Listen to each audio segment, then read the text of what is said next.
हाल ही में इंटरनेट पर iron man का एक वीडियो बहुत ही ज्यादा वायरल हो रहा है। उस वीडियो के अंदर हमारे Tony Stark as Iron Man, Robert Downey junior हमें एक टब में लेटे दिखाए जा रहे हैं जिनकी कई सारी मशीनें लगी हुई हैं और लोग ऐसा कह रहे हैं ये ओरिजिनल पोस्ट क्रेडिट सीन है एवेंजर्स डूम्सडे का। तो ये बात करते हैं कि उस क्लिप में कितनी सच्चाई है और जो ये थ्योरी काफी टाइम से लोगों के दिमाग में घूम रही है कि आयरन मैन रिटर्न करेंगे या नहीं करेंगे, उसके बारे में भी बात करेंगे। सबसे पहले आपको वो वीडियो क्लिप दिखा दूं, जरा उसे ध्यान से देखो।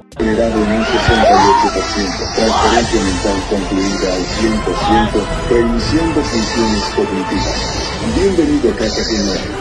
अब मैं तुम्हें बताऊं, इट्स एडिटेड। बिल्कुल, ये एक एआई के द्वारा बनाई गई एक फैन मेड एडिटेड क्लिप है जिसे हम लोग एवेंजर्स डूम्सडे का पोस्ट क्रेडिट सीन कह रहे हैं। लेकिन इस क्लिप से कई सारी सच्चाइयां निकल कर आई। क्या, चलिए बताता हूं। जब मैंने इस क्लिप को देखा, काफी सारे सोर्स लगाकर मैंने चीजें पता करने की कोशिश की तो एक निष्कर्ष पर मैं पहुंचा। क्या सच में एवेंजर्स डूम्सडे के अंदर हमें हमारे आयरन मैन रिटर्न करते हुए दिखाए जाएंगे? तो ऐसा कुछ भी ऑफिशियल कंफर्मेशन मार्वल ने नहीं दिया है, लेकिन ऐसी रूमर्स निकल कर आ रही हैं कि आगे चलकर हमें आयरन मैन रिटर्न करते हुए दिखाए जाएंगे कि मार्वल वालों ने खुद के ही रास्ते खुद के लिए खोल दिए, क्योंकि उन्हें पता था जो हमारा सेवियर है कहीं लोग इसकी ही वजह से हमारे मार्वल को डुबा ना दें। इस वजह से doctor strange multiverse of madness में उन्होंने मल्टीवर्स के सारे रास्ते खोल दिए। आगे चलकर आयरन मैन का दो तरीके से रिटर्न हो सकता है। अब वो तरीके कौन से हैं? उसमें सबसे पहला तरीका आता है कि मल्टीवर्स के थ्रू हमें आयरन मैन रिटर्न करते हुए दिखाया जाएगा। यहाँ पर पॉसिबिलिटीज ये भी है, हो सकता है उस रोल को हमारे आरडीजे ही प्ले करें, लेकिन may be in another universe में उस रोल को कोई और प्ले करे, मतलब कोई और आयरन मैन बनकर आए। जिसमें सबसे पहला नाम निकल कर आता है हमारे टॉम क्रूज भाई साहब का। बताया जाता है कि ये इंसान as Iron Man role play कर सकता है मार्वल में। इसमें कुछ रूमर भी उड़ी थी कि शाहरुख खान इस रोल को प्ले कर सकते हैं।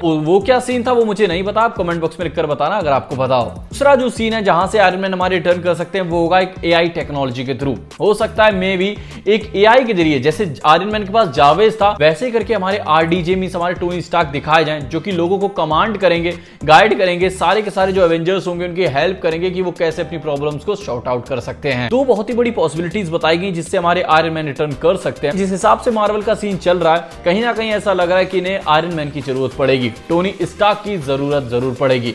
वहीं पर एक और बहुत ही बड़ी थ्योरी निकल कर आती है। पता चलता है कि जो आयरन मैन है हमारे डॉक्टर डूम के सगे भाई हैं। जी हाँ, कुछ ऐसी भी थ्योरीज निकल कर आ रही हैं और ये सच में ये थ्योरी एकदम परफेक्ट बैठ रही है। हमारे Tony Stark Avengers Endgame में टाइम ट्रेवल करके पास्ट में गए थे, तो जब वो अपने फादर से मिलते हैं तो उनके फादर बताते हैं कि उनके बच्चा होने वाला है। तो वहां पर हमारे आयरन मैन थोड़ा सा कंफ्यूज हो जाते हैं, क्योंकि उनका जन्म तो थोड़े टाइम बाद होने वाला था, तो इस टाइम पर कौन पैदा हो रहा था? कॉमिक्स के हिसाब से माने तो उस टाइम पर पैदा हुआ थे हमारे डॉक्टर डूम, और वो बॉडी से थोड़े से वीक थे, पैरालाइज थे। इस वजह से समाज में बदनामी ना हो, हमारे स्टार्क भाई साहब ने अपने बच्चे को ही छुपा दिया। उसके बाद उन्होंने टोनी को गोद लिया, टोनी स्टार्क हुए होंगे और स्टार्क फैमिली ने उसे पाला बड़ा किया और उसे एक काबिल लड़का बनाया। लेकिन जो डॉक्टर डूम थे उन्होंने अपनी काबिलियत को ही अपनी स्ट्रेंथ बनाया, उसके दिमाग से स्ट्रांग बने, कई सारी टेक्नोलॉजीज के थ्रू आज वो बंदा मार्वल का सबसे तगड़ा विलन बनकर लौटा है। ऐसा कॉमिक्स के थ्रू है। खैर, अब इसमें क्या चल रहा है क्या नहीं चल रहा है ये तो हमें नहीं पता। ये जो क्लिप थी मैंने आपको इसके बारे में बता दिया है। बाकी अगर आपकी भी कोई थ्योरी है, आपको लगता है कि आरडीजे रिटर्न करेंगे